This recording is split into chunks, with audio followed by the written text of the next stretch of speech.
Quand tu arrêtes un fourgon, ben, faut vraiment que tu sois très très calme dans ta tête. Très très calme. Quelqu'un qui a le sang chaud, généralement il y a des morts. Tout commence comme dans un film. Un fourgon contenant plus de 3 millions d'euros passe en pleine campagne.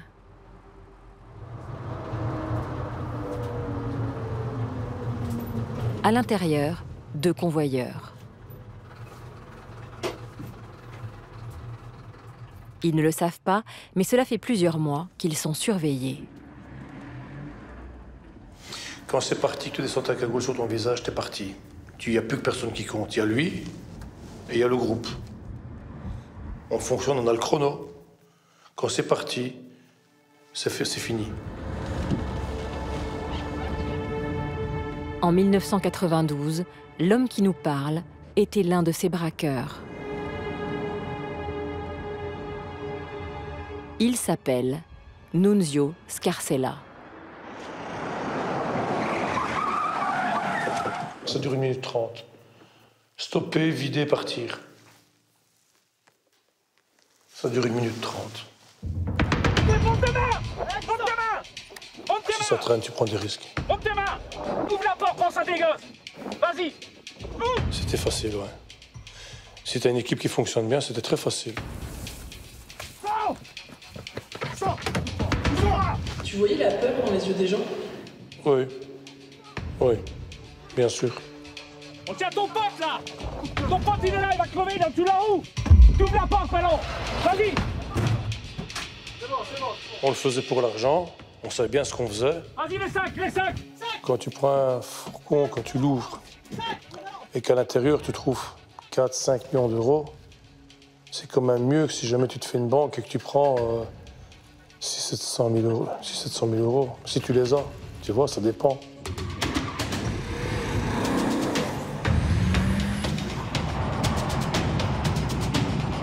De la fiction à la réalité, il n'y a parfois qu'un pas.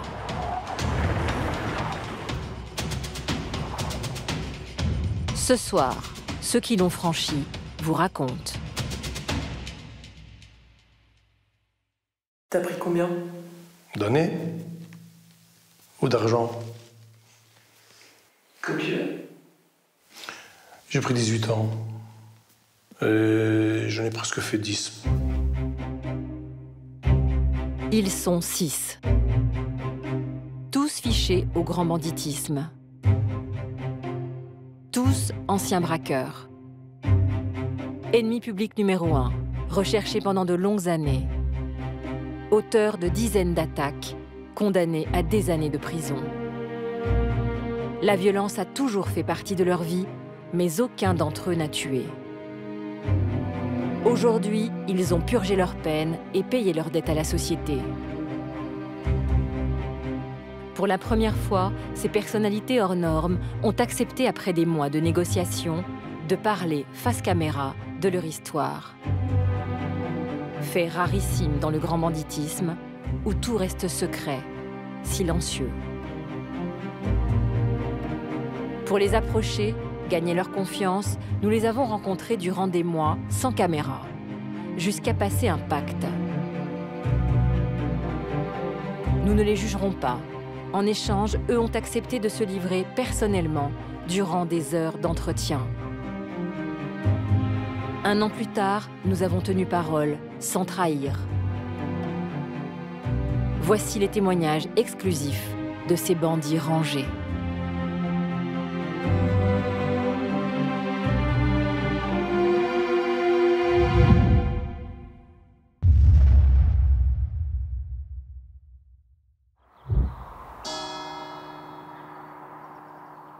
C'est ici, à Binche, petite ville tranquille de 30 000 habitants en Belgique, qu'un homme a choisi de s'installer pour faire oublier son passé.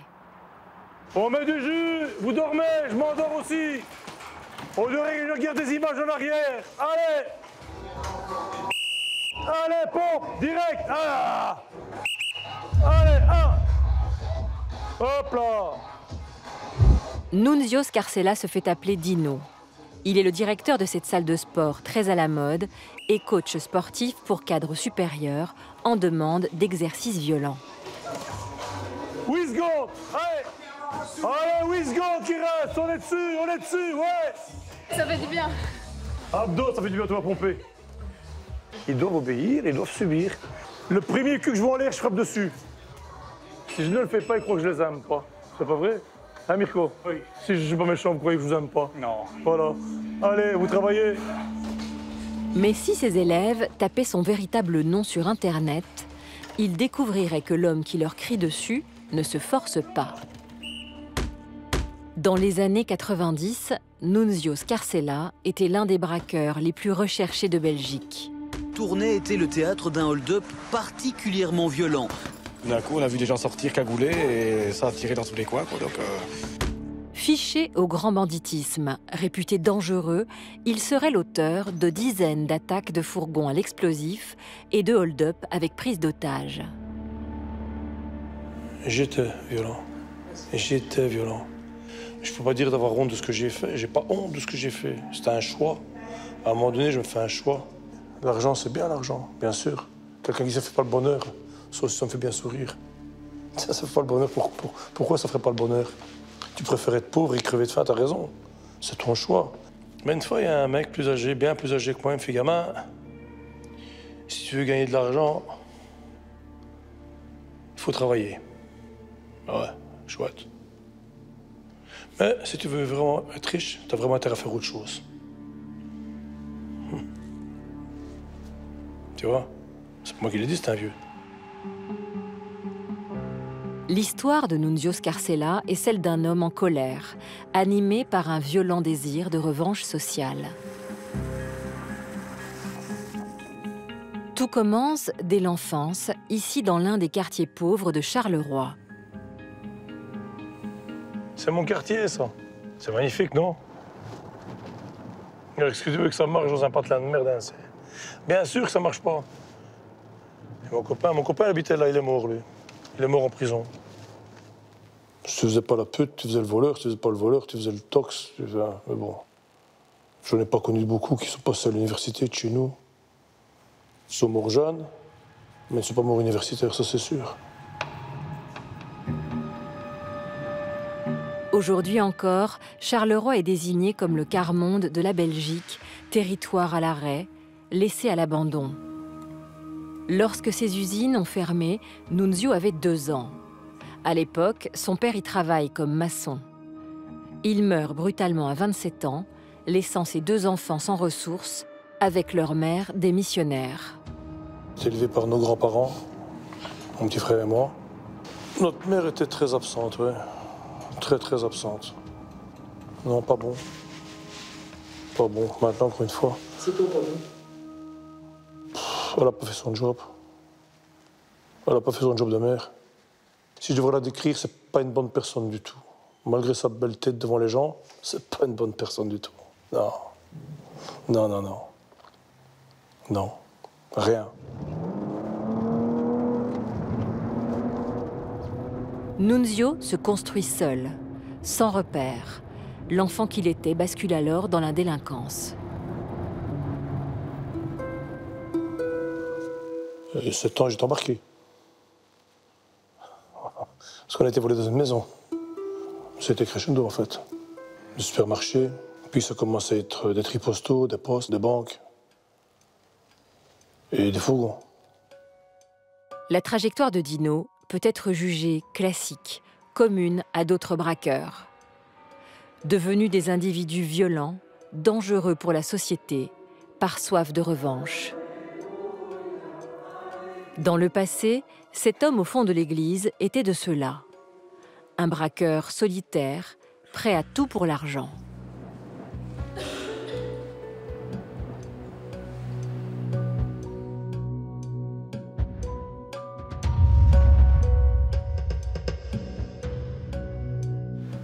J'étais méchant, oui. J'étais méchant, mais bon, il faut être méchant hein, pour être braqueur, hein, parce que si vous n'êtes pas méchant, je pense pas que vous pouvez être braqueur. Hein. Pas moi, je pense comme ça. Bon, jamais tué personne, mais enfin bon, quelquefois on est obligé de distribuer un peu de violence. Hein. Donc c'était... voilà, mais bon, ça me gênait pas. Hein. Je te vois sortir ton portefeuille et tout ça, je t'attrape, je te donne-moi tout, sinon je te fracasse. Déjà, je te fracasse, un peu, et après je te prends. J'ai fait ça, moi. Qui pourrait imaginer que cet homme de 70 ans, à l'allure si pieuse, membre respecté de la paroisse de Rambouillet, a fait plus de 30 ans de prison et fut même condamné à mort pour plus d'une centaine de braquages. Et pourtant, tout est vrai. Dans les années 70, Gérard Serin était connu dans le milieu et fiché comme l'un des braqueurs les plus actifs de la région parisienne. Son terrain de jeu, les banques et les salles de coffre. À l'époque, les victimes n'étaient que des obstacles entre lui et le magot. Moi, je surveillais les gens. Hein. S'il y en avait un qui bougeait, je lui dis écoute, tu restes tranquille parce que sinon, tu vas avoir un problème. Tu vas voir, je vais t'en mettre une dans le bide, tu vas comprendre. Hein. Et puis là, je vous dis ça tranquillement, mais quand vous criez un peu, hein, c'est pas... La voix, elle est... Bah voilà, tu bouges, je t'allume, mon petit, hein, reste tranquille, tu vas voir sinon. Voilà, par exemple. Tout le monde crie.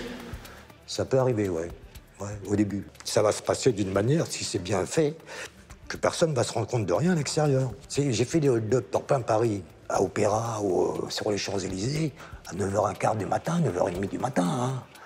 9h30 du matin, à 20 mètres de la banque, il y a les flics. Les gendarmes, ils sont là. Hein. Quand vous rentrez, vous n'avez rien à foutre du flic, hein. Vous comprenez? Dépêche-toi, dépêche-toi! Dépêche-toi, dépêche-toi, dépêche-toi! J'ai fait du braquage, on partait en métro ou en bus après, moi. Et voilà, ça s'apprend, hein. Tout ça. Faut faire l'entraînement, hein. Vous savez, le braqueur, il attend, il espère qu'il n'y aura jamais personne dehors. Si vous avez préparé votre dégagement bien comme il faut, normalement, il ne vous arrive rien, hein. Attrape pas. À cette époque, Gérard a 24 ans. Jusqu'ici, il était une petite frappe, un petit voyou. Après des années de cambriolage, l'appât du gain le rend vorace. Il braque jusqu'à 3 fois par semaine, en toute impunité. Voilà. Vous en avez fait combien des hold-up? Oh là là, beaucoup. J'ai fait beaucoup de hold-up, beaucoup de halls. J'ai fait beaucoup de ça. Ouais, une quantité énorme. Ça, c'est... Si Gérard ne compte plus ses hold-up, un autre voyou fut lui aussi un boulimique du braquage. Mais sa particularité est rare dans le grand banditisme. David dit avoir toujours agi sans armes et sans violence. Je m'appelle David Desclos. Et je ne peux pas calculer combien de cambriolages j'ai fait, combien de délits j'ai pu commettre. Pour moi, c'est incalculable. À Caen, dans le Calvados, David Desclos est connu depuis l'âge de 8 ans pour des vols et des braquages à répétition qui laissent encore certains petits commerçants sous le choc. Pendant des années, cet ancien voyou et sa petite bande se sont acharnés sur le centre-ville. À chaque fois que je descends dans le centre-ville de Caen, j'ai des souvenirs depuis mineur. On a tout fait ici, on les a quasiment tous cambriolés, que ce soit entre midi et 2, le soir. Quasiment tous les commerces, ils y sont passés. Pharmacie, pressing, boucherie, bijouterie. Des années 90 à 2000, David est reconnu par les services de police comme étant l'auteur de plus de 250 braquages dans la ville. Là, par exemple, le tabac est là oui, un peu plus loin aussi. Là, toute la série, là, tout. En pleine fête de la musique, c'était noir de monde et tout, plein de monde. Et nous, voilà, les gens faisaient la fête et nous, on cambriolait le magasin qui est là-bas de vêtements de luxe. On disait pardon, les gens dansaient, chantaient, rigolaient, criaient, ça faisait de la musique partout. Et nous, on pensait qu'il y a un truc, c'était dévaliser.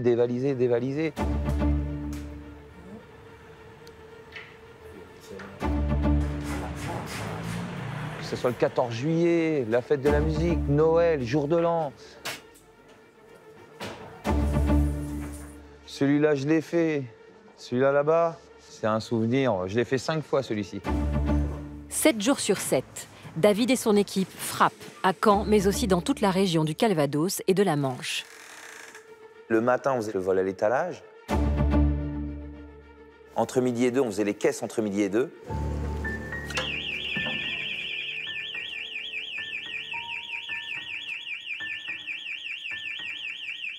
Par midi, il fallait qu'on se tape au moins 3 ou 4 tiroirs caisses, quoi. Des fois, on tombait sur 500 €, des fois, c'était 1 000 €, des fois 2 000 €, 3 000 €. Ça dépendait des coûts.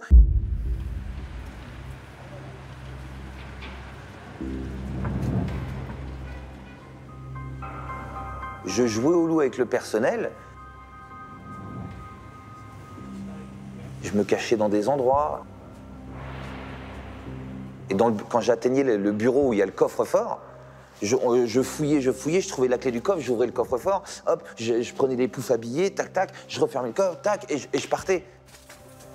À cette époque, David et ses amis sont mineurs.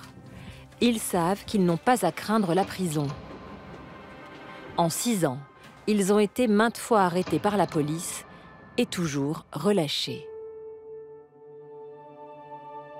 Derrière cette délinquance se cache une histoire familiale difficile.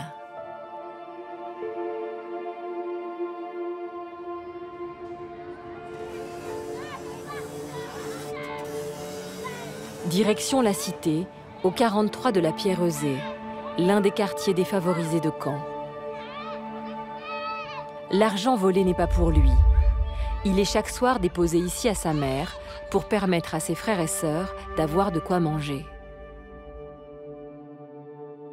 Je suis un fils de pauvre, de très pauvre. Mon père était pauvre, alcoolique, au chômage. Il volait, il faisait de la prison, beaucoup pour bagarre.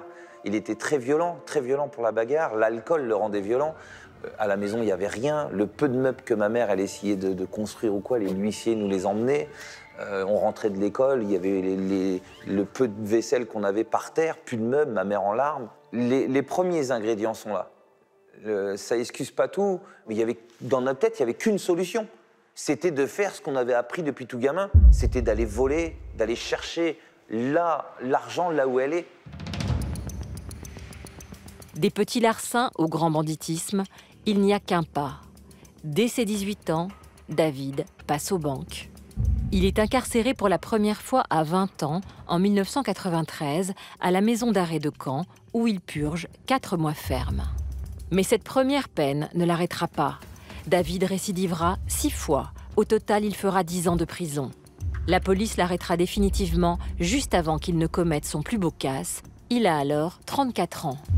Les 2 compères ont été arrêtés dans la nuit de mardi à mercredi au siège régional de la Société Générale.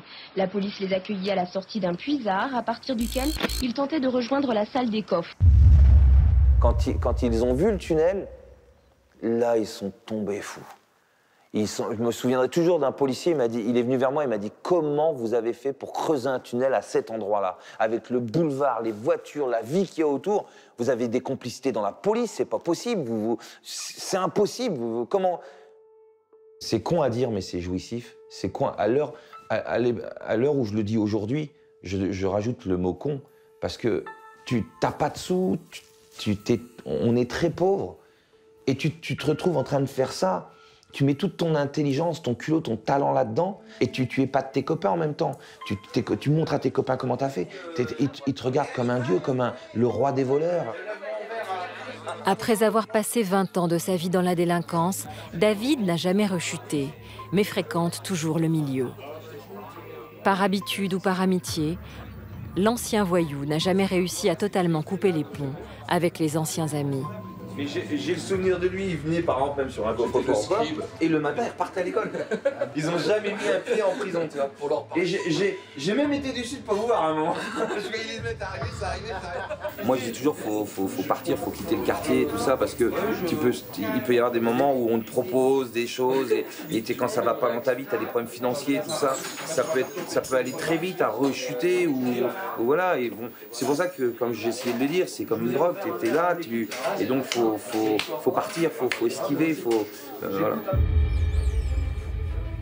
Le grand banditisme est une famille avec des valeurs et des codes bien particuliers.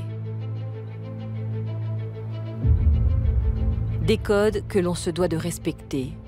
à la vie, à la mort. Cela s'appelle la loi du milieu. Je ne vais pas dire un code d'honneur, parce qu'un code d'honneur, je le laisse aux militaires et aux soldats. C'est des gens qui sont professionnels, ils font quelque chose de propre, quelque chose d'honorable. Mais il y a un code, il y a une déontologie, on va dire. C'est peut-être plus le mot, il y a une déontologie. Être loyal, fidèle, ne pas balancer et couvrir en cas de problème. Toutes ces règles font et construisent un bandit. Ça veut dire que si mon part à 3, il y a quelqu'un qui meurt, ben, c'est pas divisé par 2. Tu divises toujours par 3 et tu portes l'argent.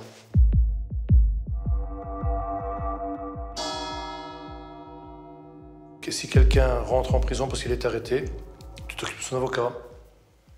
Si sa famille a besoin, tu t'occupes de la famille. S'il faut se lever à je ne sais pas quelle heure pour accompagner la famille à la visite, tu le fais. C'est du respect, c'est un code, c'est des règles. C'est des règles.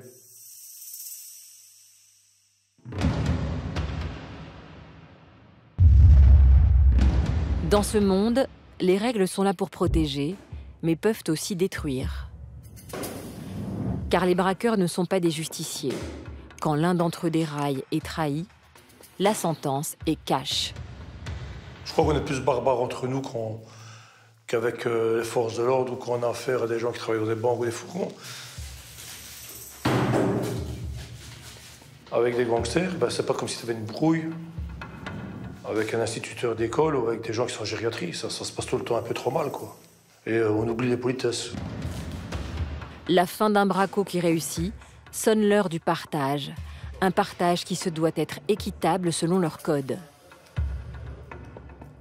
Mais un jour, Dino s'aperçoit que l'un de ses associés a fait transpirer son tas, comme on dit dans le milieu. C'était mon tas. Le plastique, il avait transpiré, donc il avait été ouvert et mal mis, et voilà, donc on a pris de l'argent. Après une brève enquête qui a duré 2 minutes, on a su que le voleur, c'était qui le voleur, donc on l'a attrapé, on lui a immobilisé la main.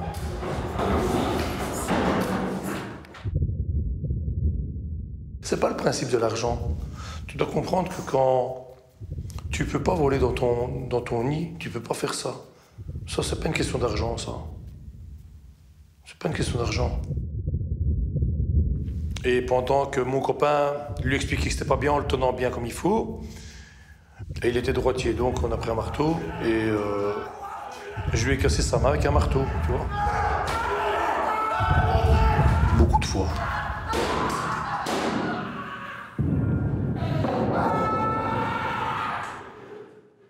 Il a avoué? Ben, on s'attendait pas à avoir des excuses, on s'attendait pas non plus à avoir des aveux. Ben, il était correct parce qu'il n'a pas fait ni d'excuses ni d'aveux, il a dit arrête. Bon, on a arrêté, mais après. Il serait malvenu de les plaindre. Mais il faut reconnaître qu'une expérience de braqueur hante à vie ceux qui s'y sont frottés.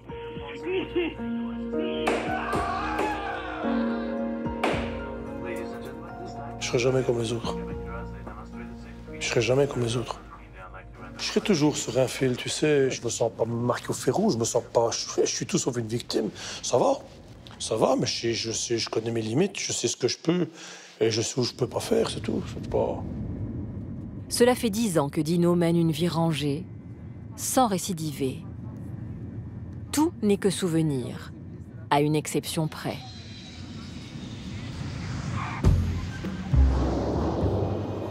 Dès qu'il a du temps libre, Dino s'offre un séjour en Roumanie, à Bucarest.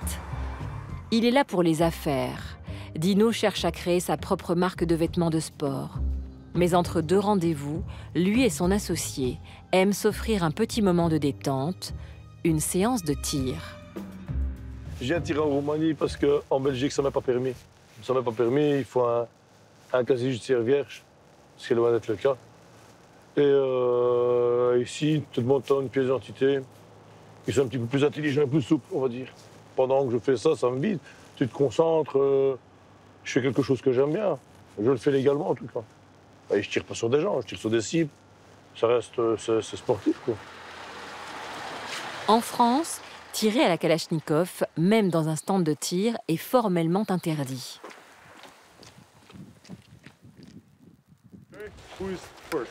Tire à gauche. Avec, pour commencer, un Glock 17, une arme habituellement utilisée par des militaires en temps de guerre. Ça déstresse, franchement, ça déstresse.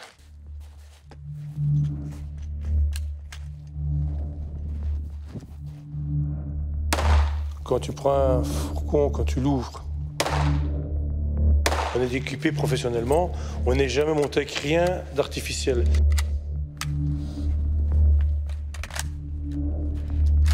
S'il y avait un lance-roquette, c'était un lance-roquette. S'il y avait un RPG, c'était un vrai RPG. S'il y avait tout ce qui était là, tout était fonctionnel.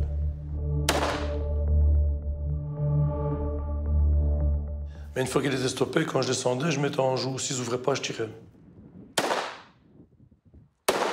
Et une fois que le fourgon est ouvert, quand tu vois le visage des convoyeurs, la terreur, la stupéfaction, qui se posent des questions, et je peux le comprendre, qui se posent des questions, est-ce qu'ils vont nous abattre, est-ce qu'on va mourir maintenant?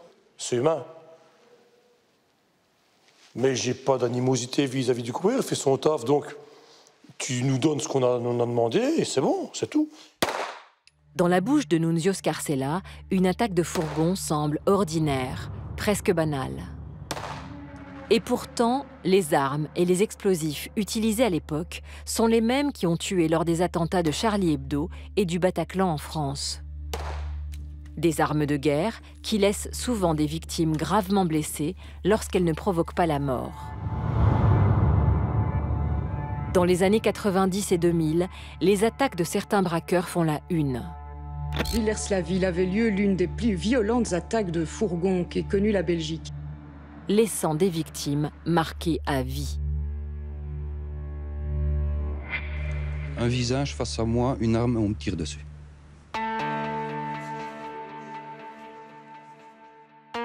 C'est pas simplement des blessures physiques, hein. Moi, j'ai vu dans ma carrière des guichetières de banque qui ont eu le calibre sur la tempe ou parfois dans la bouche pour les amener aux salles des coffres et qui sont sans jamais remis. C'est pas un fait anodin pour une victime. Une victime, quand on a préparé le petit déjeuner à ses enfants et se retrouver derrière son comptoir et se retrouver avec des mecs encagoulés qui vont crier tellement fort, qui vont peut-être tirer des coups de calibre pour faire peur. C'est jamais anodin. Ça, pour une personne, ça, ces personnes-là, elles n'ont rien demandé, elles. Elles n'ont rien demandé, elles ne sont pas préparées comme les voyous quand eux se préparent pour aller sur des braquages. Au mauvais endroit, au mauvais moment. Voici le seul tort de ces victimes. Car face à elles, les braqueurs ont en plus des armes, une détermination qui se soucie peu des états d'âme. Leur seul objectif, l'argent. Vous avez volé combien durant votre carrière? Combien de millions? Oui, j'ai pas calculé. J'ai pas calculé. Hein. Tu sais, un bandit, c'est pas un comptable. C'est pas un comptable. C'est pas un mec qui... tu vois, tu comprends? C'est pas un mec qui calcule ce qu'il a gagné. Il sait qu'il a pris ça, et là. Je te dis, il y a même des trucs, je me rappelle même pas. Peut-être 6-7 millions d'euros. Personne ne bouge là! Dans les moteurs! Hé! Dis la caisse! Ouvre le coffre! Prends l'argent! Vas-y, prends l'argent! Remplis le sac là! Vas-y! La caisse! Dépêche-moi! Ouvre-moi!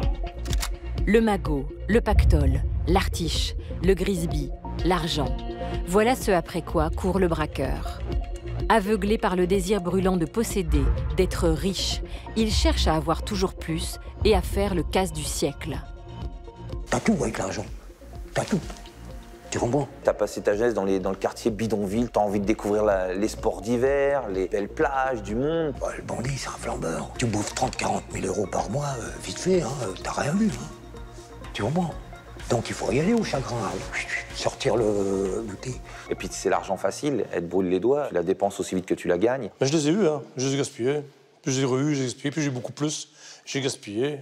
Et alors arrive toujours la question, qu'est-ce que tu as fait de cet argent-là? Comment tu as fait pour gaspiller cet argent-là? Celle-là, si je n'ai pas entendu 10 fois, c'est que je l'ai entendu 100 fois. Donne-moi-le, tu vas voir comment je le gaspille, ça va vite. Donne-moi l'argent, tu vas voir, je vais très très vite. Les années 90 et 2000, âge d'or du cash, font du hold-up l'infraction reine du grand banditisme et défraient sans cesse la chronique. Les casses atteignent des sommes folles. Les vols à main armés affichent des chiffres records, avec plus de 5000 attaques par an. L'Office central de la lutte contre le crime organisé reçoit l'ordre d'arrêter à tout prix ces braqueurs de haut vol. Jean-François Mogard, ex-chef de groupe de l'Office central de répression du banditisme, est à la tête des opérations. En 95 à 2000, ça tape à foison, à profusion. Il y a une synthèse de faits, de fourgons blindés qui sont tapés pratiquement entre 1 et 2 par mois. Donc c'est colossal. Et en fait, ils ne pouvaient pas s'empêcher de taper. Ils aiment trop ça, se mettre en tenue, se mettre les combinaisons, se mettre leurs armes, avoir les titines, les gilets pare-balles, et puis cette espèce de fourmilière avec les bloqueurs de machin, les trucs, tout un film, quoi. Un film, ils sont spectateurs de leur propre film. Comme dans un film, chaque détail compte. Dans les années 90, l'ADN marque un véritable tournant dans les enquêtes de police.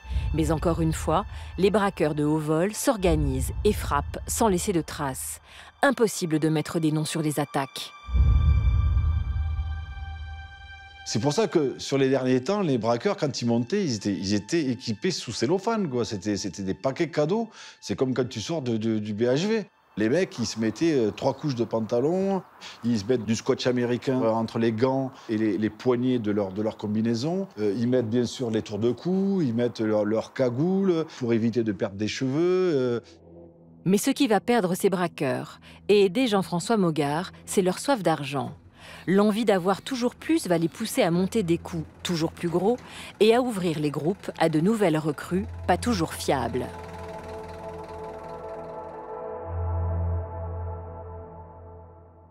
Ils sont passés par des fournisseurs de voitures volées. Ils sont passés par des réseaux qui leur ont fourni les armes. Et ça, tu prends des risques. Et ça, forcément, c'est des prises de risque parce que un voyou de moindre importance qui va se faire serrer par des services de police, il va dire « moi, j'ai volé des voitures ». Effectivement, qu'on servi sur des braquages de fourgons blindés, mais moi, je les ai, pour information, si ça peut m'arranger, je les ai fournis à telle personne. C'est un jeu de piste, on va travailler, on va arriver sur le maillon qui suit, et tout d'un coup, on a des noms. Des noms qui donnent lieu à des écoutes, à des filatures, et qui permettent de démasquer des réseaux. Et là, on va pouvoir les arrêter avant leur passage à l'acte. Et pour les cueillir, il faut les prendre en flagrant délit. Les équipes de police vont arrêter les braqueurs dans ce que l'on appelle des lieux conspiratifs. Des lieux de préparation totalement confidentiels, juste avant le braquot. Le braqueur, il va se mettre au vert au moins 2 jours avant de taper l'objectif, justement pour éviter d'être repéré ou, si jamais on travaillait sur lui, d'être pris en filature par des services de police.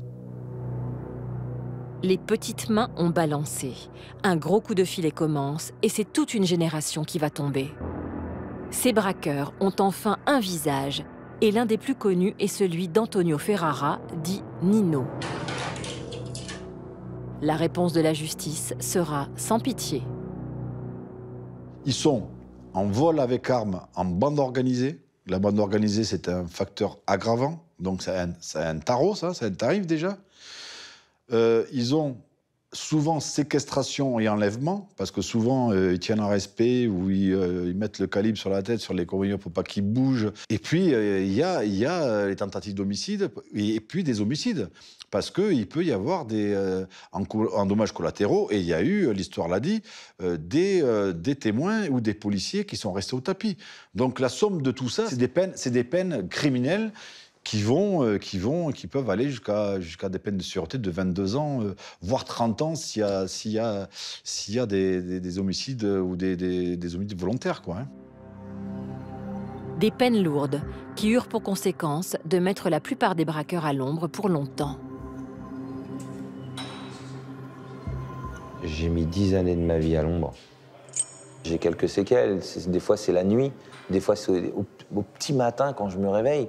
Et je ne sais plus si je suis encore en prison ou dehors ou quelque chose d'atroce, quoi. Tu vois, tu t'es en prison.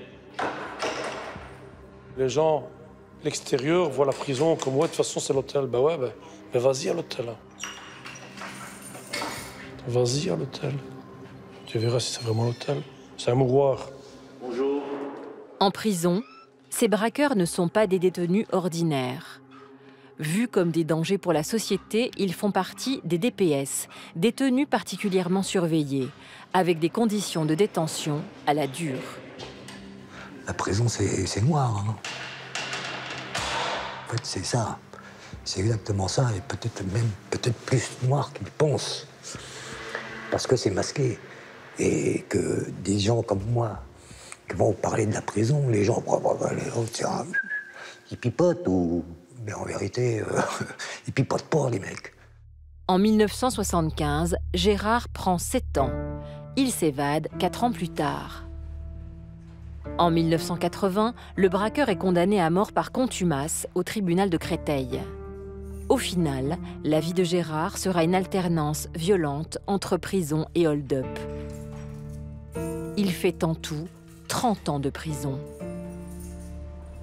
Moi, quand j'étais en prison, j'étais un destructeur déjà. Un destructeur, j'étais destructeur dehors, mais en prison, j'étais un destructeur. On ne pouvait pas venir me casser les pieds. L'agressivité, elle est partout. Partout. Il faut faire du mal pour se faire respecter. Si vous ne faites pas respecter, vous êtes soumis et tout ça. Donc, après, une fois que vous en avez allumé un ou deux, les autres, ils vous approchent pas. Gérard passera un tiers de sa vie derrière les barreaux, dans les quartiers de haute sécurité des plus grands centres pénitentiaires de France. Quand le surveillant il venait ouvrir la porte, on les entendait qu'ils ouvraient la porte pour les propins et tout ça. Moi, j'étais tout le temps derrière la porte. À peine qu'ils mettaient la clé, je poussais la porte. Que le maton derrière, ce genre de comportemental, hop, direct. Tu te prends une dérouillée, tu t'en vas au mitard. Hein. Ils vous attrapaient, ils vous traînaient les pieds et vous emmenaient jusqu'au mitard. Et alors, vous descendez les escaliers, ils vous tirent par les pieds, donc la tête, quand vous arrivez au mitard, vous êtes en sang. Hein. Et j'ai même connu le mitard à la santé, pas de drap, pas de... Tu mangeais un jour sur deux. Et en plus, le matin, quand tu te réveillais, j'ai fait le mitard l'hiver, tu te réveillais, t'es gonflé de froid. Hein. En prison, Gérard résiste à tout. Parce que t'es indomptable quand t'es dans la haine. On te fait pas plier, tu comprends? T'as rien qui te fait plier. C'est toi. Ou alors il faut qu'ils te mettent dans l'évanouissement. Et crois-moi, ça se passe souvent comme ça. Ces conditions d'enfermement ne sont pas étrangères à Gérard. Résister aux coups, vivre enfermé, a toujours fait partie de sa vie.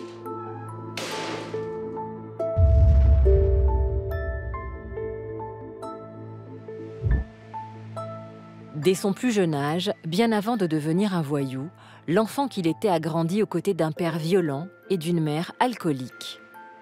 À 13 ans, son père le place dans l'une des maisons de correction les plus dures de France. Il devient alors l'un des enfants martyrs de la colonie de Saint-Hilaire. Saint-Hilaire, oh là bas, ça me fait quand même drôle d'être venu là. Hein. Ça fait quand même 50 ans. À quelques kilomètres de Tours, Saint-Hilaire ouvre ses portes dès 1842 pour redresser des enfants venus des 4 coins de la France. La plupart sont issus des villes, détenus pour la grande majorité sur demande de leurs parents ou des faits de délinquance. Ils ont entre 7 et 18 ans. Gérard, lui, y restera enfermé jusqu'à sa majorité. Je ne reconnais pas trop. J'ai reconnu les bâtiments au fond parce que c'est là qu'il y avait qu'on avait des cellules. Là. On va passer là. C'était là, en fait. Tu vois, c'est là qu'on était. Putain. Ah, dis donc, ouais. Derrière cette fenêtre, l'une des 240 cellules pour mineurs. Avant, il y avait des barreaux. C'est la première fois que Gérard revient sur les lieux de son enfance. Et les souvenirs sont encore très présents, plus de 50 ans après. Et voilà, ouais. Voilà, ma piole, elle devait être là, mais c'est l'autre. Ouais, ça fait bizarre quand même, ouais. Et on va regarder par là, ouais. Une aile de ce bagne pour enfants est restée intacte. L'aile de Gérard. Celle où il a vécu enfermé toute son adolescence.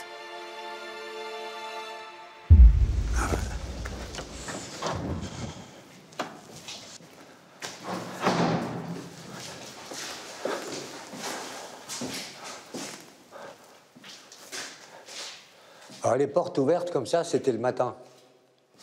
Tout le monde au pied de la porte. Le mec, il passait, il regardait. Là, ça me remonte vachement, hein, en fait. Cet homme dont parle Gérard était le directeur de la maison de correction. Figure d'autorité violente que ces petits prisonniers de l'époque n'ont jamais oublié.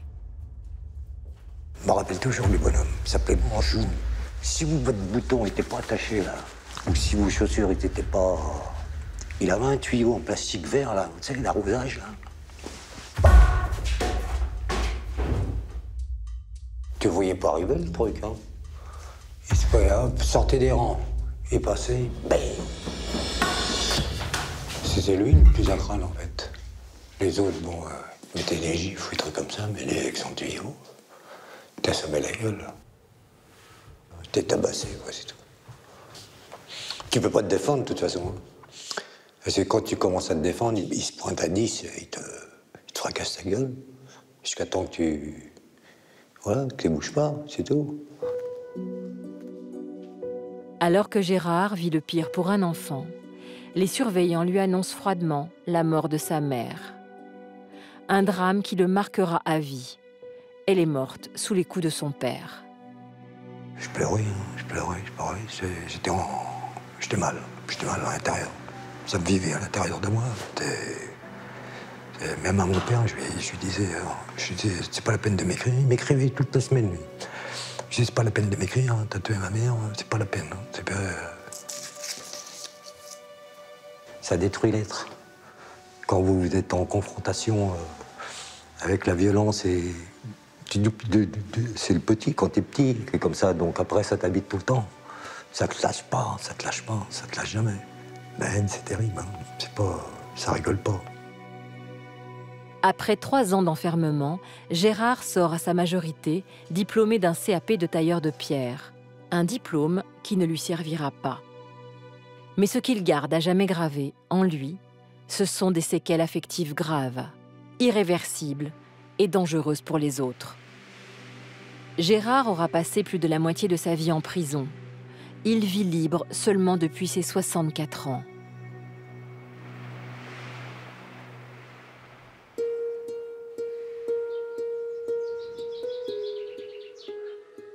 Après avoir purgé leur peine, certains cherchent à sauver les autres d'un parcours aussi violent.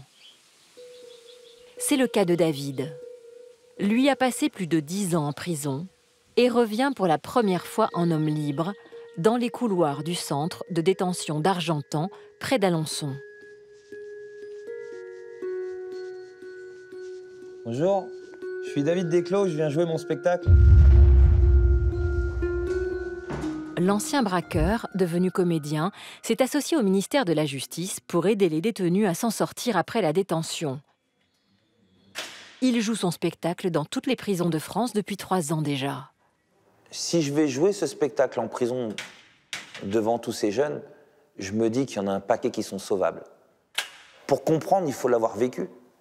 Et moi, je l'ai vécu et je sais qu'il y a une façon de leur parler. Tu peux pas être moralisateur. C'est pas comme ça qu'il faut leur parler. Il y a vraiment une façon de faire. Et venez, on fait semblant de voler le surveillant. On va pas dire qu'on va tous les sauver, que demain c'est Mickey, ça y est, il n'y a plus de voleurs, plus de cambrioleurs. Non, il y en aura tout le temps. Mais le peu qu'on va sauver, il faut le faire. J'aurais aimé qu'on le fasse pour moi. J'aurais aimé qu'on me fasse gagner du temps.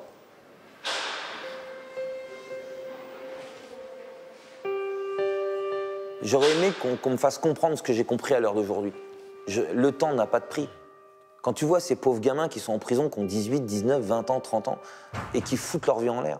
Donc, il faut le faire. C'est inexplicable. Je l'ai ressenti comme ça, je le ressens. Je dois le faire. Face à lui, David a un public difficile à conquérir. Rares sont les occasions où détenus et surveillants se retrouvent dans une salle commune. Vous êtes prêts? Alors c'est parti! Une grande partie de son spectacle est consacrée à la vie en prison, l'isolement, les évasions et les parloirs. Sa femme arrivée derrière le mur. Pozzo! Pozzo! Tu m'entends, Pozzo? C'est elle, David! C'est elle! Ouais, je t'entends, et toi, tu m'entends? Oui, je t'entends, et toi, tu m'entends? Hé! La vie, tu viens au parloir? Ben oui, je viens au parloir! Alors viens en jupe, en jupe! Là, il réveille tout le monde. Hé, Pozzo! Pozzo! Dis-lui qu'à mettre un string! Un string! Quand tout ce qu'il dit, oui, je m'évade complètement dans ma tête. Ouais. On est derrière les barreaux, mais dans ma tête, là, je suis dehors. Et après, il lui dit, vends le chien et envoie-moi 200 balles. Vends le chien et envoie-moi 200 balles. Mais je l'aime, le chien. Non, on n'a plus de thunes. Vends le chien et envoie-moi 200 €. Pour offrir un peu d'oxygène aux détenus, c'est le directeur de la prison qui a autorisé la visite de David.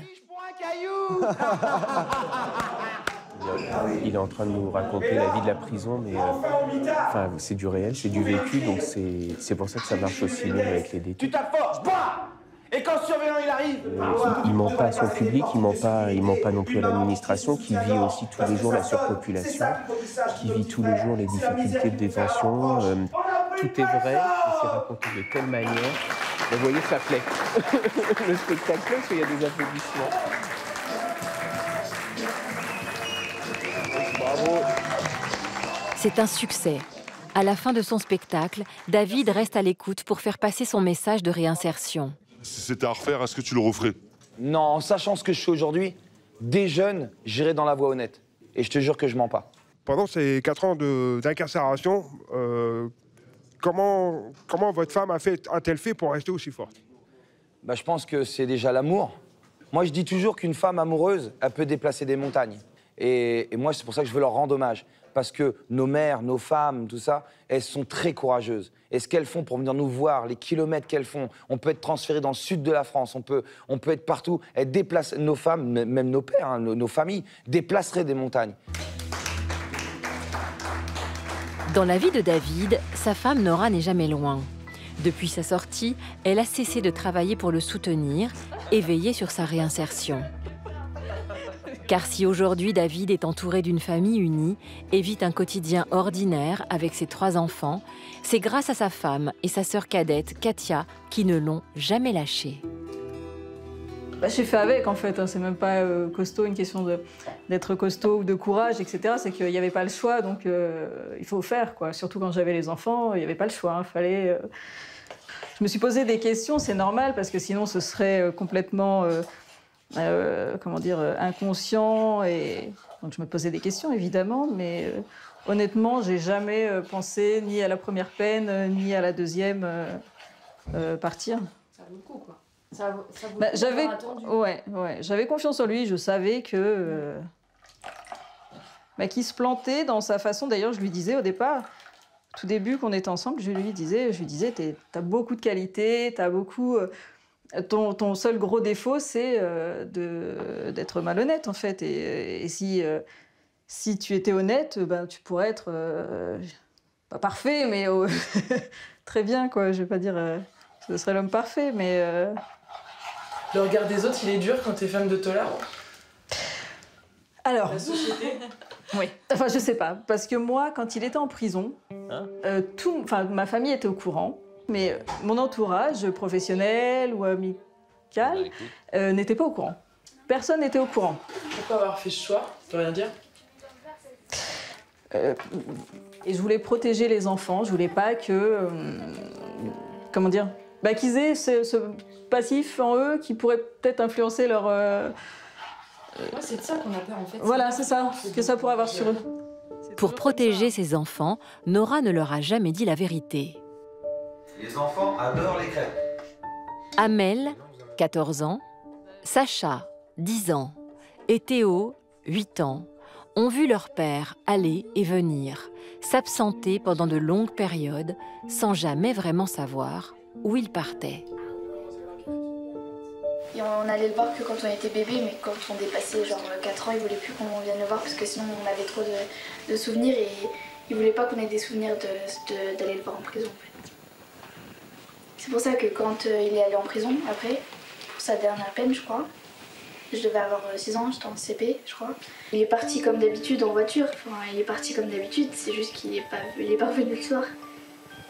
Mais je savais pas où il était, moi je savais pas ce que c'était la prison. Donc, il y avait des lettres qui me disaient qu'il était au zoo, qu'il travaillait au zoo. Donc pour moi je m'inquiète pas de s'il allait bien. Voilà. Un jour, Nora décide de dire la vérité à sa fille. À l'âge de 8 ans, elle apprend que son père n'est pas parti dans un zoo, mais est enfermé en prison. Un lourd secret à porter. Quand mon père était en prison, je voulais pas le dire à mes copains et copines parce que j'avais pas honte, mais j'avais peur du regard, de leur réaction quand voilà. Et aujourd'hui, tu l'as dit ou pas? Ce qu'il fait en ce moment, il s'est racheté entre guillemets et il a une nouvelle vie maintenant et c'est du passé, donc je vois pas pourquoi je cacherais les choses. Il aurait pu faire autrement, mais il avait pas la bonne mentalité quoi. Le fait qu'il était dans la cité avec des mauvaises influences et après du coup il a pas eu la bonne mentalité. Du coup après ça l'a mené à voler. Il nous dit que si jamais on volait, on pouvait prendre des belles sommes, certes, mais qu'à la fin on allait toujours se faire attraper et pas revoir sa famille pendant longtemps. Du coup il nous a dit, franchement on volait pas. Ce serait un gâchis énorme et mes enfants le comprennent. Ce que Nora et moi on a fait pour nous sortir de là, ce serait vraiment un gâchis que eux reviennent en arrière à sombrer dans cette délinquance. T'as pas envie de ça pour tes enfants, t'as envie que tes enfants ils travaillent dans un truc bien où ils s'épanouissent, où ils rentrent chez eux, ils sont avec leurs femmes, leurs enfants, ils profitent de leur liberté, de tout, une belle vie quoi, tu vois. Donner un jour de garde à vue ou de prison à un enfant, c'est un jour de trop, c'est pourri. Et je le souhaite à mes enfants. Et je le fais aussi dans les écoles, les collèges, les prisons, essayer de sauver tous ces jeunes des quartiers, essayer de leur dire à travers mon expérience, ne foutez pas votre vie là-dedans, ne gâchez pas votre culot, votre talent, votre intelligence là-dedans. Si David s'est trouvé sur les planches, entouré d'une famille solide, la réinsertion après de longues peines de prison s'avère difficile. Les risques d'exclusion professionnelle et de récidive sont de 80% à la sortie. Tourner la page, changer, passer du dedans au dehors sans violence, réussir à retrouver les siens et à devenir quelqu'un d'autre. Pour certains, le défi est terrible.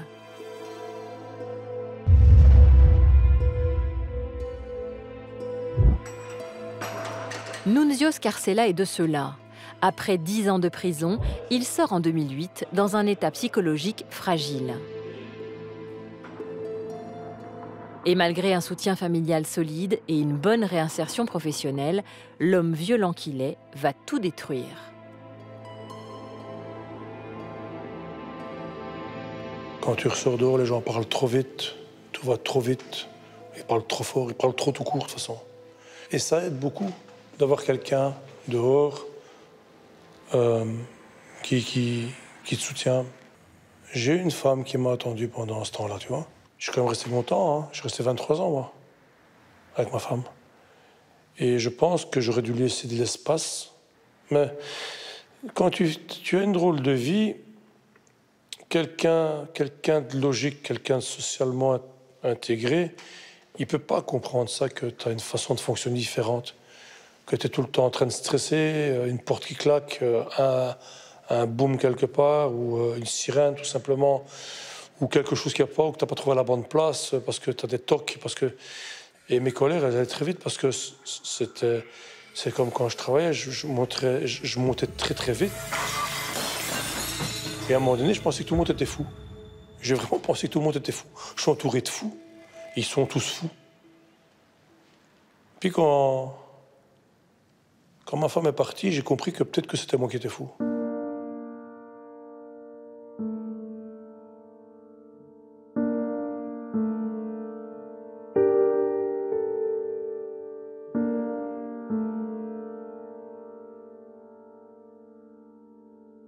Ma famille était cassée.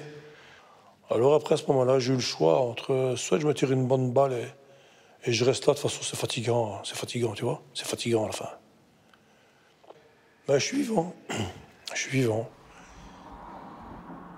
Aujourd'hui, seule sa fille cadette lui a pardonné d'avoir laissé la violence envahir sa famille. Sa fille aînée, en revanche, n'a plus de contact avec lui. Ça l'a pas déstabilisé. Est-ce que ça l'a orienté? Peut-être bien, ouais. Elle est criminologue, ma fille. J'ai une fille qui est criminologue. Et qui vient d'Angleterre, tu vois. Sa sœur, à mon avis, elle fait du théâtre. Parce que, avec tout ce qu'elle me raconte, je crois qu'elle en fait du théâtre.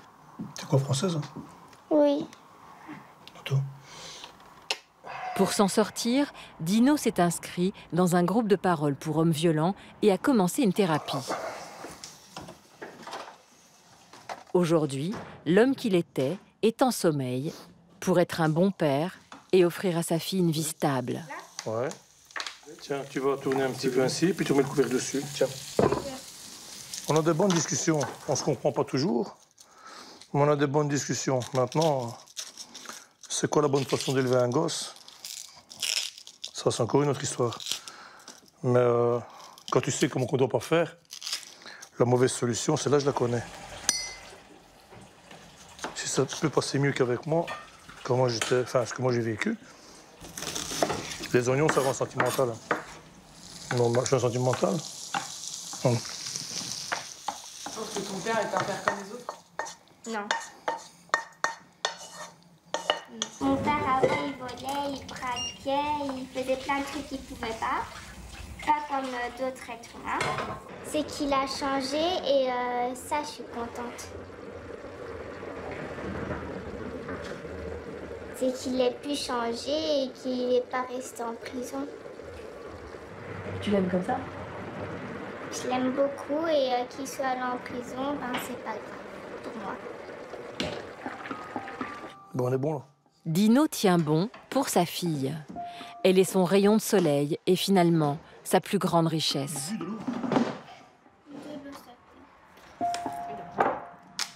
La première chose, c'est que qu'elle ne dépende jamais d'un homme. Ça, tout simplement, jamais. Mais alors, jamais. Si on dépend d'un homme, mais tu ne sauras rien faire à part de faire tout ce qu'il te dit. La relève est assurée. C'est bien. Le père et la fille semblent être faits du même bois. J'ai plutôt le caractère de mon père. Ça veut dire quoi? Ben, je peux être très gentille, mais dès qu'il y a un truc qui va pas, je peux me contrôler. Mais s'il y a trop de trucs qui vont pas, ben, je peux péter un plomb. C'est ma fille. J'ai fait que ça de bien. 2 beaux bébés, j'ai fait. Un grand et un moins grand, mais je débarrasse. Le lien affectif. La famille est pour les anciens voyous l'antidote miracle, garant d'une réinsertion réussie. À sa sortie, Gérard, lui, était seul, jamais marié et sans enfant. Ce loup solitaire sort de plus de 30 ans de prison. Sans toit pour dormir, Gérard aurait pu terminer à la rue, sans la fondation chrétienne du Bon Larron, qui loge chaque année des anciens détenus dans le besoin.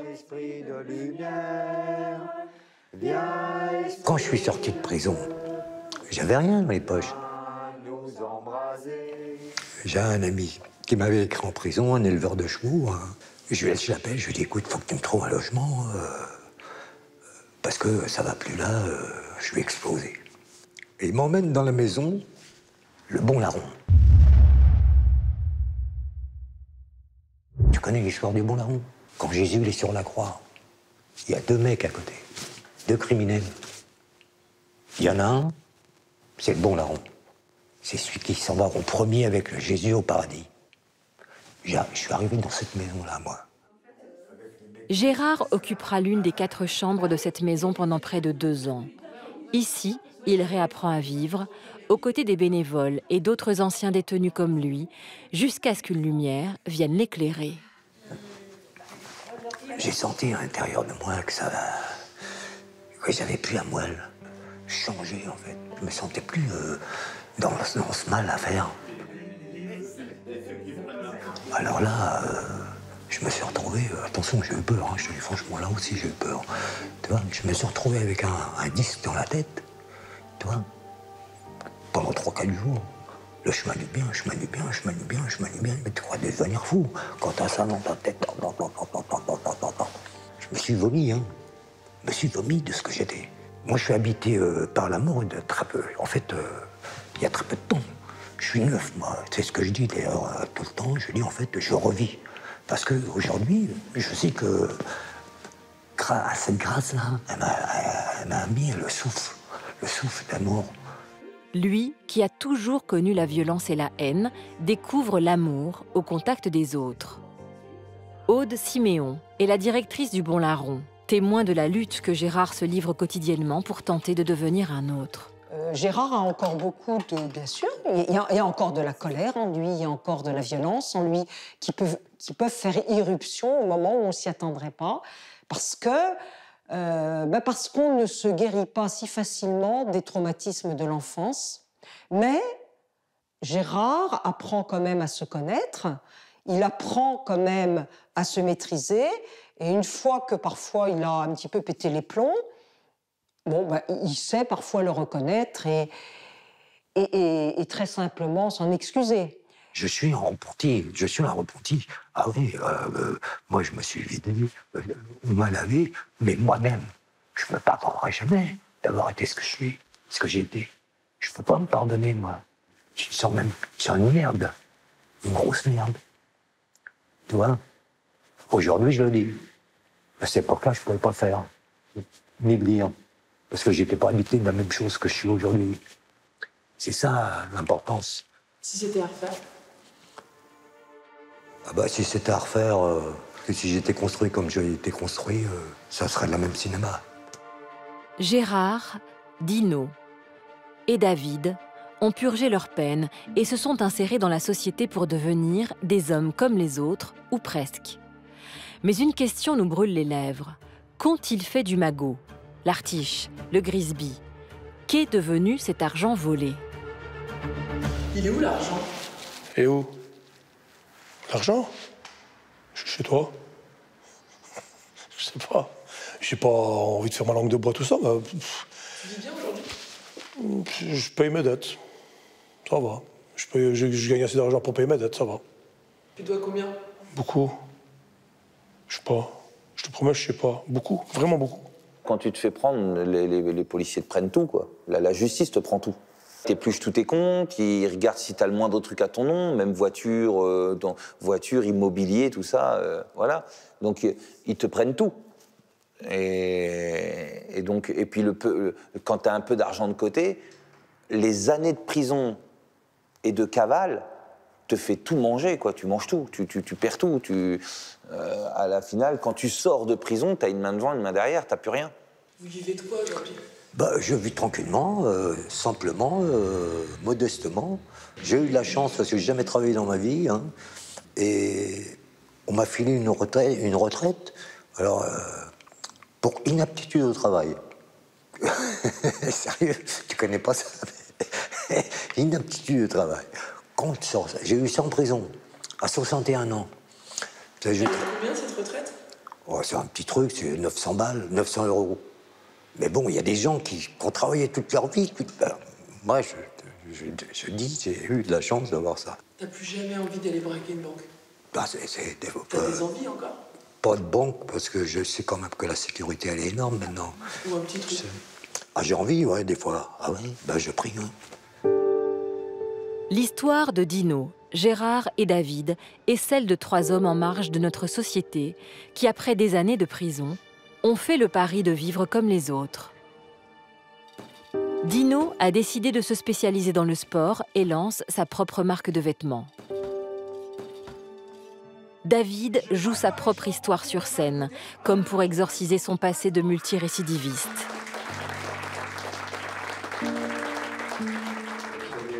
Gérard est sans doute le plus fragile. Seul au monde, mais habité par la foi, il dépend des autres pour le reste de sa vie. De ces parcours chaotiques, qu'ont-ils réellement gagné? Que leur reste-t-il? Sans doute le goût amer de ceux qui ont payé et vivent aujourd'hui en marge d'une société qui pardonne difficilement.